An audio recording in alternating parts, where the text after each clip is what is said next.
2024년 마지막 금요 영성 축제입니다. 이제 연말이죠, 그죠? 그래서 연말이 되면은 많이들 하는 것이 뭐가 있습니까? 새해 소망을 이제 계획을 하고 작성을 하죠, 그렇죠? 옛날에는 이 새해 소망이 있으면은 막 그거를 벽에다가 막 붙이고 그랬는데 기억나십니까? 요즘도 그렇게 하시는 분 있으십니까? 요즘은 좀 유행이 지난 것 같아요. 그렇게 하는 사람 잘 없는 것 같아요. 그래서 2025년에 여러분들은 어떤 소망들을 계획하셨습니까? 여러분들에게는 어떤 소망이 있습니까? 보통 새해 소망하면은 많이들 하시는 것이 이제 다이어트 이런 것들 많이 하시죠, 그죠? 다이어트 이런 것도 많이 하시고 혹시 새해 소망으로 금연이나 금주 하시는 분 있으십니까? 화이팅입니다.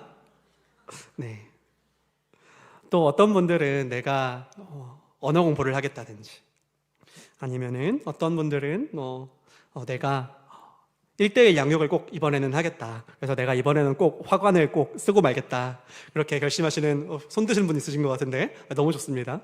네, 그렇게 있으신 분들은 정말 축복합니다. 그래서 오늘 말씀은 소망에 관해서 이야기를 하려고 합니다. 그것을 우리가 목적이라는 이름으로 부르기도 하고요, 꿈이라고 하는 이름으로 부르기도 하고요, 소망이라거나 부르심이라고 하거나 비전이라거나 어떻게 부르든지 우리가 그 소망이라고 하는 것에 대하여 말하려고 합니다. 미국의 세들백 교회라고 하는 이제 큰 교회에 릭 워렌 목사님이 쓴 목적이 이끄는 삶이라고 하는 책이 아주 유명한 책, 여러분들도 한 번씩은 들어는 보셨을 것 같은데요. 그 제목이 영어로 말하면은 Purpose Driven Life라고 이렇게 제목이 되어 있습니다. 그래서 우리가 한국말로 하면 목적이 이끄는 삶이라고 되어 있지만 영어로 말하면은 조금 더 수동적이에요. 그러니까 drive라고 하는 것이 이끌다라고 하는 것의 이제 분사 형태죠. 그래서 목적에 이끌리는 삶, 목적에 끌려가는 삶이라고 그렇게 조금 더 직역하면은 그렇게 번역할 수 있습니다.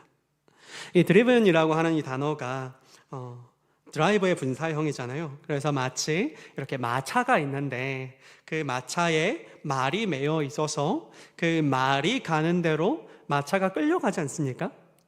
그런 삶이라는 것이죠. 삶이 마치 그런 형태라는 것입니다. 그래서 말이 가는 대로 마차가 이리저리 끌려가는 것처럼 목적이 있는 곳에 우리의 삶이 그렇게 끌려가게 된다라고 하는 것입니다. 그런데 그 말이 마치 그 김유신의 말처럼 습관을 따라서 얘가 계속 이제 기생집으로 가게 되면 어떻게 됩니까? 그 마차도 같이 기생집으로 따라가게 되는 거죠. 그러니까는 목을 잘라버리는 것 아닙니까? 여러분은 어떤 목적에 이끌려 이 세상을 살아가고 계십니까? 혹은 여러분들의 인생에 어떠한 목적이 없으시진 않으십니까? 여러분들의 인생에 어떠한 목적이 없다면, 소망이 없다면, 꿈이 없다면 마치 마차에 말이 없는 것처럼 그냥 그렇게 덩그러니 서 있게 된다는 것입니다. 마차에 말이 없으면 어떻게 됩니까? 그냥 걸어가는 이만 못하게 되죠. 그러면 그 자리에 그냥 덩그러니 서서 정말 흉물스러운 모습으로 그렇게 있게 될 것입니다. 마치 바닷가에 우리가 수영을 하다 보면은 막 미역이나 해초 같은 것들이 막 둥둥 떠 있는 것들 있잖아요. 그렇게 파도에 실려서 바람에 밀려서 그렇게 둥둥 떠다니는 마치 그런 미역과도 같은 삶, 그런 삶을 우리가 살게 됩니다. 그런 미역 같은 삶을 살게 되는 것은 하나님이 기뻐하시는 삶이 아닙니다. 이 시대의 특징 중에 하나는 소망을 잃어간다는 거예요. 소망이 없습니다. 여러분들 어렸을 때 꿈이 뭐였습니까? 여러분 기억나십니까? 여러분들이 초등학교 때 혹은 중학교 때 여러분들에게 꿈이 뭐냐고 물었을 때 여러분 뭐라고 대답하셨습니까? 그런데 요즘 아이들한테 너는 꿈이 뭐야? 너는 커서 뭐가 되고 싶어? 라고 물어보면 대답하는 아이들이 정말 많이 적어졌어요. 저희 어렸을 때는 과학자가 되고 싶다든지 대통령이 되고 싶다든지 미술가가 되고 싶다든지 뭔가 얘기하는 아이들이 많았는데요. 그런데 요즘 아이들한테 너는 꿈이 뭐야? 라고 물어보면은 저는 이게 되고 싶어요 라고 이야기하는 친구들이 점점 더 줄어들고 있습니다. 마치 꿈을 대답하는 것이 더 특이하게 느껴지기도 합니다. 얘가 꿈을 물어봤을 때 너는 뭐 되고 싶어? 그랬을 때 저는 이거 되고 싶어요 라고 하는 애가 오히려 신기하게 느껴지기까지 해요. 그만큼 꿈이 사라진 시대가 되었습니다. 꿈에 대한 원동력이 점점 사라집니다. 그래서 마치 꿈은 아주 많은 재력이 있거나 혹은 아주 탁월한 능력이 있는 소수의 사람만이 가질 수 있는 그런 특별한 것처럼 느껴지기까지 합니다. 내가 꿈을 가지려면 돈이 많이 있거나 아니면 아주 특별한 재주가 있어야 되는구나. 그래서 사람들에게 꿈이 뭐냐고 물어보면요, 거의 90%의 사람이 그것을 부르는 이름은 다르지만 결국 두 가지로 귀결됩니다. 하나는 생존이고요, 두 번째는 즐거움입니다. 꿈이 뭐예요? 물어보면은 이름은 다르게 불러도요, 살아남는 거, 버티는 거, 그 다음에 그냥 즐겁게 사는 거, 그것이 꿈이고 소망인 시대가 되어버렸습니다. 그러니까 뭐가 되고 싶어요? 라고 물어보면은 정말로 많은 사람들이 뭐라고 이야기합니까? 돈 많은 백수 되고 싶어요. 저 건물주 되고 싶어요. 그렇게 이야기하죠. 그런데 이 백수와 건물주의 공통점이 뭔지 아십니까? 세상에 아무런 일도 하지 않는다는 겁니다. 그 사람들이 무슨 일을 하죠? 그 사람들이 하는 일이 세상에 어떤 도움이 되죠? 어떤 영향력이 있죠? 그들이 하는 일을 통해 세상에 뭐가 변화되죠? 아무런 일도 하고 싶어 하지 않습니다. 그죠? 내가 즐거워하는 일을 그냥 돈을 가지고 하고 싶어 해요. 그리고 심지어는 그게 뭔지도 몰라요. 내가 돈이 많이 있으면 뭐라도 할 수 있겠지? 내가 그때 하고 싶어지는 거를 그때 가서 뭔가 할 수 있겠지? 그렇게 막연하게 생각하면서 저는 차라리 저는 세계 여행하고 싶어요. 저는 람보르기니를 타는 게 제 꿈입니다. 그렇게 이야기하지도 않아요. 그냥 돈이 많았으면 좋겠고요. 일은 안 하고 싶어요. 그렇게 이야기합니다. 그러니까 뭐예요? 꿈이 없는 거랑 똑같죠. 삶의 목적이 없죠. 그런데 우리가 살아갈수록, 나이가 들수록 무엇을 느낍니까? 내가 돈 많은 백수가 되거나 건물주가 될 확률은 아주 적구나, 아주 희박하구나, 나는 돈 많은 백수가 되거나 건물주가 되지는 못하겠구나 라는 것을 우리가 점점 알게 되지 않습니까? 그러니까 어떻게 해요? 꿈이 더 사라지죠. 그러니까 꿈이 뭐예요? 라고 물어보면은 그냥 버티는 거지, 꿈이 어딨어.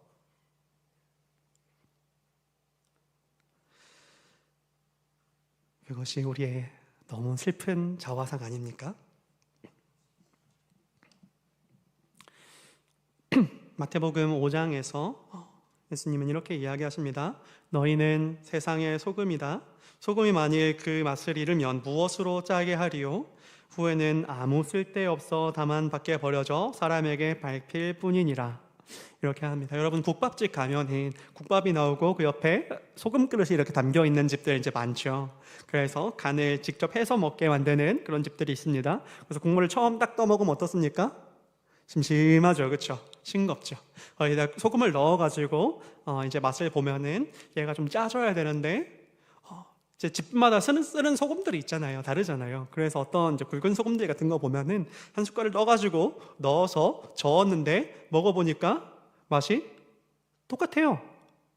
그래서 한 숟갈을 더 떠가지고 또 넣어서 저어서 먹어보면은 맛이 똑같아요. 그런 소금들이 있죠. 그래가지고 그래서 네 숟갈을 넣으면 그때는 갑자기 엄청 짜가지고 또 먹기 힘들어지고 그렇게 되는데, 만약에 그렇지도 않다고 하면 생각해 볼까요? 소금이 아무리 넣어도 얘가 짜지지가 않아요. 그럼 그 소금 어떻게 해야 됩니까? 버려야죠, 그렇죠? 눈 오는 날 밖에다 뿌려야죠, 그렇죠? 그러면 사람들의 발에 밟히게 될 뿐입니다. 이것이 소망이 사라진 삶의 증상이에요. 목적이 사라진 삶의 증상이에요. 소망이 없고 목적이 없는 삶. 그래서 그 사람이 있는데, 그 사람이 없는 게 아니라 그 사람이 있는데 이 사람을 통해서 뭔가 바뀌는 게 없어요. 백수처럼, 건물주처럼. 그 사람이 돈을 가지고 있든지 돈을 가지고 있지 않든지 그 사람이 있는데 그 사람을 인해서 달라지는 게 없어요. 그럼 그 사람이 어떤 쓸데가 있습니까?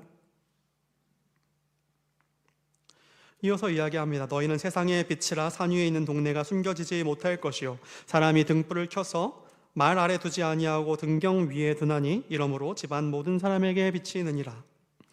이 말이라고 하는 건 여러분 잘 아시겠지만 이 돛박 같은 거죠. 그래서 이 곡식을 담는 이 나무 상자 같은 건데 이 안에 등불을 넣어 놓으면 어떻게 됩니까? 빛이 안 보이겠죠. 등불을 켜놓아도 이 방 안에 등불을 켠 것과 켜지 않은 것이 차이가 전혀 없을 것입니다. 그렇게 하면 안 되겠죠, 그렇죠? 그럴 거면 차라리 등불을 끄든지, 그죠? 내가 이 빛을 낭비하고 있다. 네가 이 빛을, 이 불을 낭비하고 있다. 이렇게 이야기하고 있습니다. 그런데 우리가 지금은 이 빛을 집에 불을 켜놓고 왔어요. 그러면은 내가 집에 아무도 없는데 방에 불을 켜놓고 나왔네 그러면서 눈물을 흘리시는 분 있습니까? 아이고 아까운 전기료 이러면서 막 내가 집에 아무도 없는데 불을 켜놓고 왔네 이러면서 우시는 분 있으십니까? 그러지 않죠. 그러니까 우리는 이 말 뜻을 마음으로 이해하지 못해요. 이때 당시에는 빛이 비쌌습니다. 이때 당시에는 빛을 켜는 것이 비쌌습니다. 램프에다가 이 등에다가 기름을 넣어서 때워야 됐잖아요. 올리브유를 가지고 기름을 만들면 그것을 이제 탈 때마다 얼마나 아깝겠습니까? 그렇죠? 그래서 이것을 아껴가지고 그래서 공부하겠다고 책 읽겠다고 빛을 켜가지고 책을 읽으면은 엄마한테 맞고 막 그랬습니다. 빛 아깝다고, 기름 아깝다고. 그러니까 이런 이 비싸고 이 귀한 것을 켜가지고는 이 말 아래에 숨겨놓는 이것이 얼마나 아까운 일입니까? 그거를 말 아래 넣어서 낭비하고 있다는 거예요.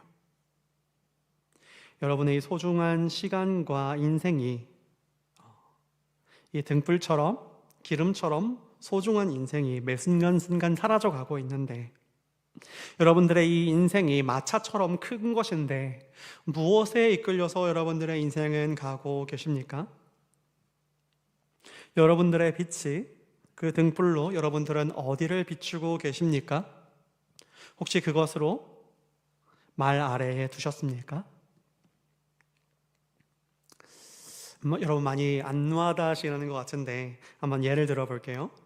교회에 중고등부 전도사를 세워놨습니다. 그런데 이 사람이 소망이 없어요. 꿈이 없어요. 그래가지고 선생님 수련회 안 가십니까? 그러면 가야죠. 아이들을 향한 꿈이 뭡니까? 그러는데 애들이야 그냥 건강하게 잘 크면 됐죠 뭔가 교회 중고등부에 뭔가 어려움이 있고 문제가 생겼어요. 그러면은 하나님 하시겠죠. 이러고 있어요. 애타는 것도 없고 하자는 것도 없고 걱정하는 것도 없고 하자 그러면 귀찮아해요. 그러면은 그 사람의 목표가 아무리 봐도 첫 번째 내가 욕 안 먹겠다, 두 번째 안 잘리겠다 그렇게밖에 안 보인다면 여러분 화 안 나십니까? 만약에 그랬다면 그 사람이 교회에 남아있을 수 있었을까요? 아니겠죠, 그렇죠? 그러면 여러분들의 인생의 목적은 무엇입니까? 여러분들의 꿈은, 여러분들의 목표는, 소망은 무엇이겠습니까? 여러분들의 인생이 마치 맛을 잃은 소금처럼 이 가려진 빛처럼 되지 않으려면 우리는 어떻게 해야 될까요? 16절에 이렇게 이야기하고 있습니다. 이같이 너희 빛이 사람 앞에 비치게 하여 그들로 너희 착한 행실을 보고 하늘에 계신 너희 아버지께 영광을 돌리게 하라. 우리의 삶이 이런 삶이 되길 원합니다. 우리의 빛이 사람 앞에 비치는 삶, 그래서 우리의 착한 행실로 하나님 아버지께 영광을 돌리게 하는 그런 삶이 되기를 간절히 바랍니다. 제가 퀴즈 하나 내겠습니다. 성경에서 이 세 가지는 항상 있을 것이다 라고 하는 거, 이것과 이것과 이것은 항상 있을 것이다 라고 하는 것이 세 가지가 있습니다. 뭐가 있나요? 믿음, 소망, 사랑. 네. 이것이 이 세 가지는 항상 있을 것이다 라고 이야기합니다. 그래서 이것이 우리에게 항상 있어야 하는데요. 그래서 믿음 없는 것에 대해서는 우리가 걱정하고 두려워합니다. 누가 믿음이 없다 그러면, 혹시 내가 믿음이 없다 그러면은 걱정을 하고 기도를 하죠. 그렇죠? 내가 사랑이 없다 그러면은 걱정하고 두려워합니다. 가슴을 치면서 주님, 내가 사랑이 없습니다. 주님, 내가 사랑이 없습니다. 그렇게 기도하죠. 그런데 우리는 왜 소망 없는 인생에 대해서는 별일 아닌 것처럼 생각할까요? 믿음, 소망, 사랑이 항상 있는 것이라면, 우리에게 항상 있어야 되는 것이라면, 믿음도 항상 있어야 되고 사랑도 항상 있어야 되고 소망도 항상 있어야 되는데, 왜 소망은 어느 정도 나이가 지나면 소망이 없어도 되는 것처럼 생각합니까? 소망이 없다 그러면 별일 없는 것처럼, 오히려 그것이 검소하고 소박한 것처럼 여겨지는 건 도대체 왜 그런 겁니까?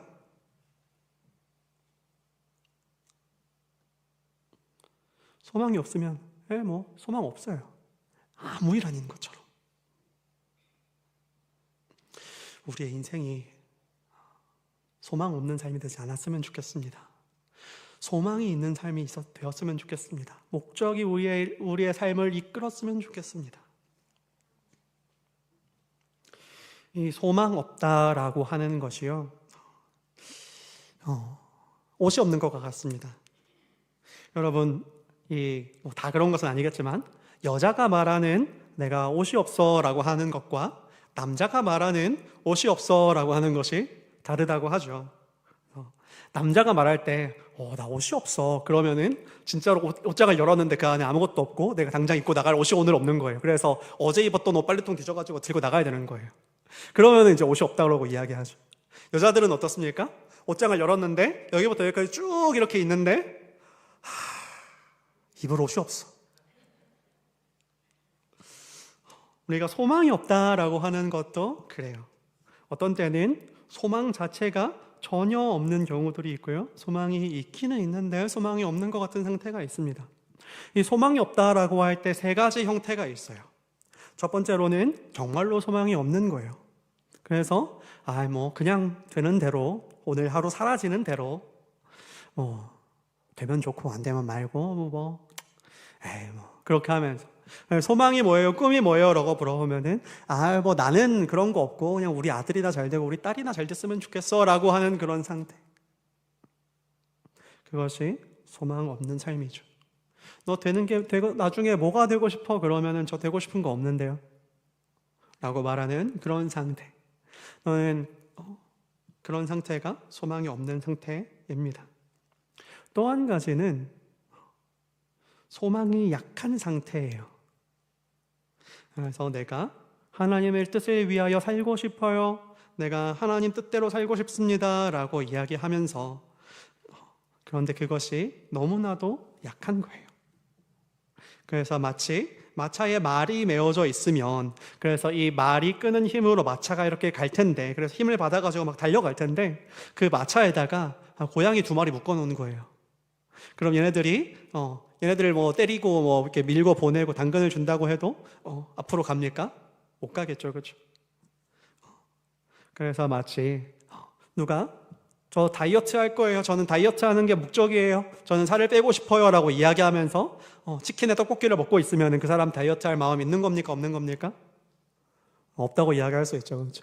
그 사람이 다이어트 할 마음이 없냐고 물으면 있으니까 있다고 하겠죠. 살 빼고 싶겠죠. 그런데 그러면서 그 힘이 너무나도 작으니까 여전히 내가 떡볶이에 치킨을 먹고 있는 거 아닙니까? 우리 모두가 다 그렇죠, 그렇죠?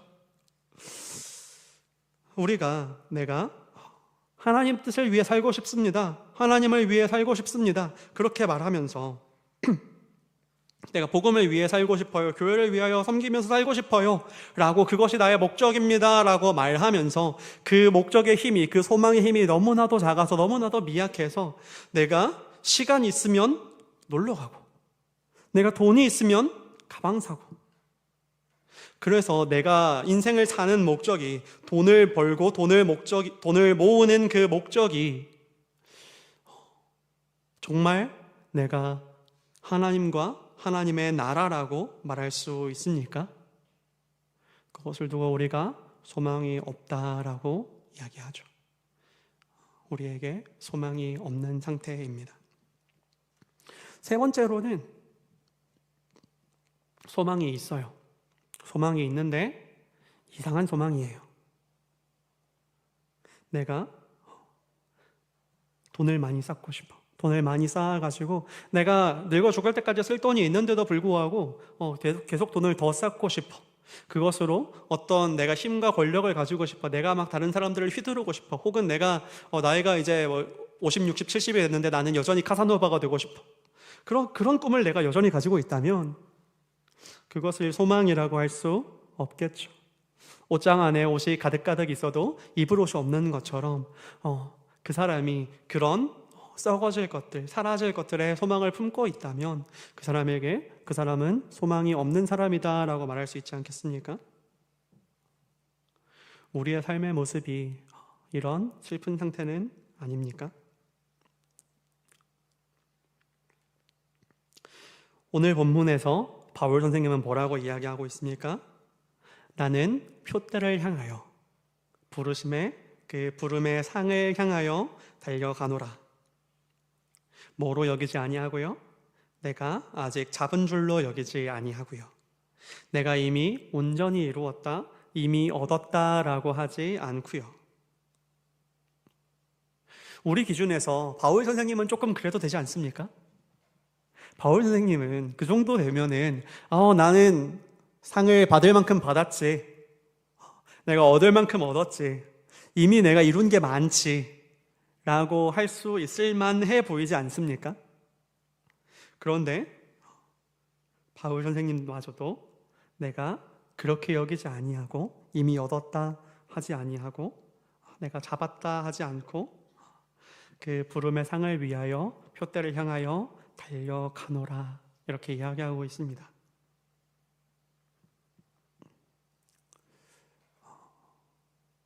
참 이 말씀을 들을 때마다 부끄러워져요. 바울 선생님마저도 이렇게 달려가는데 내가 뭐라고? 이 정도면 됐지라고 생각하고 있지? 이 정도면 열심히 했지라고 생각하고 있지? 이 정도면 충분하지라고 생각을 했지? 하는 생각이 듭니다. 이 바울의 이 고백이 우리의 삶의 목적이 될 수는 없습니까? 이것이 우리의 삶의 소망이 될 수는 없습니까? 이런 생각으로 우리의 심장이 뛰고 눈물이 흐르고 내가 잠자는 것보다 밥 먹는 것보다 이 소망이 훨씬 더 중요한 일이 될 수는 없는 겁니까? 빌립보서 3장 19절에 이렇게 이야기하고 있습니다. 그들의 마침은 멸망이요 그들의 신은 배요 그 영광은 그들의 부끄러움에 있고 땅의 일을 생각하는 자라. 왜 우리의 인생은 여기에 더 가까운 것 같습니까?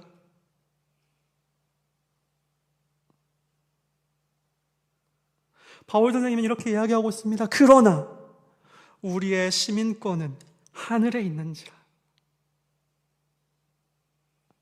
우리의 시민권은 하늘에 있어서 그 하늘을 보면서 살아가야 하는데 우리는 이 땅에서는 외국인이고 이 땅에서는 나그네인데 왜 이 땅의 사람들과 똑같이 살면서 우리의 신도 우리의 배고 우리의 영광도 그 부끄러운 데 있습니까? 그 부끄러운 일들을 가지고 내가 자랑스러워하고 그것을 높이고 내가 그것을 더 가지려고 하고 그곳에서 내 영광을 찾고 내 배를 채우기 위해서 우리는 이 땅에서 하루하루 살아가고 있습니까? 하루하루 버텨내고 있습니까?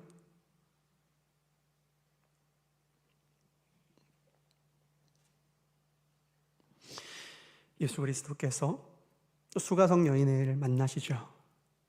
그리고 그 가운데 수가성 여인이 변화되고 그 복음을 동네에 전하러 가는 그 모습을 보고 그 이후에 제자들이 와가지고 예수님 식사하셔야죠 라고 하니까 예수님이 뭐라고 이야기합니까? 나는 너희가 알지 못하는 양식이 있다라고 이야기하죠. 나는 너희가 알지 못하는 양식을 먹었어. 그러니까 우리말로 하면 뭡니까? 나 안 먹어도 배불러. 그러면서 뭐라고 이야기하십니까? 나의 양식은 나를 보내신 이의 뜻을 행하며 그의 일을 온전히 이루는 이것이니라.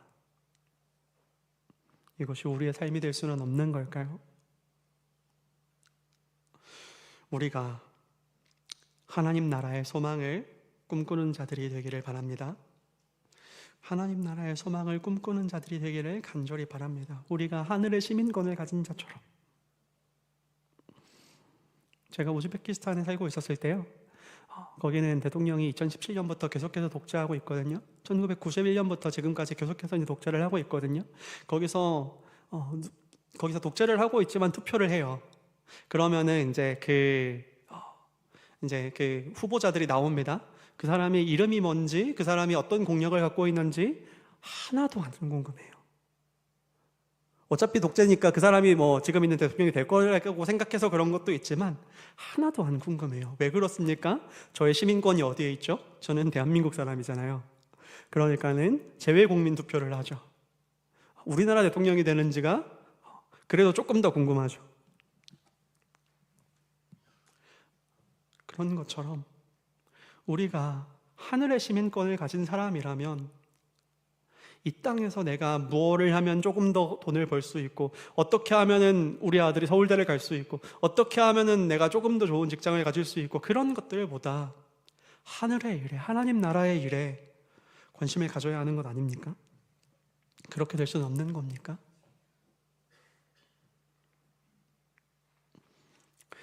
제가 청년 시절에 있었던 공동체는요, 예배가 끝나면 조금 유치한데요, 끝날 때마다 구호를 했어요. 그 구호가 뭐였냐면요, 공동체 구호 준비하면 야! 이렇게 해요. 그리고는 예수의 꿈, 우리의 꿈, 하나님 나라 이 땅 위에 이렇게 외치고 집에 가요. 그러면서 이제 그 예배를 마치고 조별 모임 같은 것도 하고 밥을 먹으러 가기도 하고 그렇게 하는데요, 이거를 이제 시키니까 처음에는 들어오면 다 굉장히 무미건조하게 해요. 사람들이 이제 거기는 조금 이제 인원이 크니까 내가 아무리 작게 해도 다 묻혀 살 수 있거든요. 그러면은 예수의 꿈, 우리의 꿈, 하나님 나라 이 땅 위에 이러고 가요. 그런데 그거를 몇 년을 하다 보니까요, 소망이 생기더라고요. 그 구호가 마음속에 박히더라고요. 그래서 점점 더 비장하게 그걸 고백하게 돼요. 거기에 삶을 걸고 고백하게 돼요. 예수의 꿈, 우리의 꿈, 하나님 나라 이 땅 위에 이렇게 외치게 돼요. 내가 예수의 꿈은 하나님 나라 이 땅 위에인데 우리의 꿈은 하나님 나라 이 땅 위에입니까? 혹시 내 꿈은 나의 나라 이 땅 위에는 아닙니까? 내 세상이 왔으면 좋겠다. 이 세상이, 내 세상이 언제 오지? 이제는 내 세상이 오겠구나. 그것을 꿈꾸며 살고는 있지 않습니까? 무엇을 위해 이 땅을 살아가고 계십니까? 무슨 소망을 가지고 여러분은 이 땅을 살고 계십니까? 하나님 나라, 예수 그리스도의 나라가 이 땅에 오게 하기 위하여 살아가는 저와 여러분이 되었으면 좋겠습니다. 복음을 위하여 살아가는 저와 여러분이 되었으면 좋겠습니다. 한 영혼이라도 하나님께 돌려보내고자 살아가는 저와 여러분이 되었으면 좋겠습니다. 이 땅에 이 어그러진 세상 가운데 하나님의 통치와 하나님의 질서를 만들어내기 위하여 살아가는 저와 여러분이 되었으면 좋겠습니다. 하나님을 거부하고 하나님을 부인하고 하나님 같은 것은 없다고 말하는 이 세대 가운데 하나님의 진리를 선포하기 위해 살아가는 저와 여러분이 되었으면 좋겠습니다.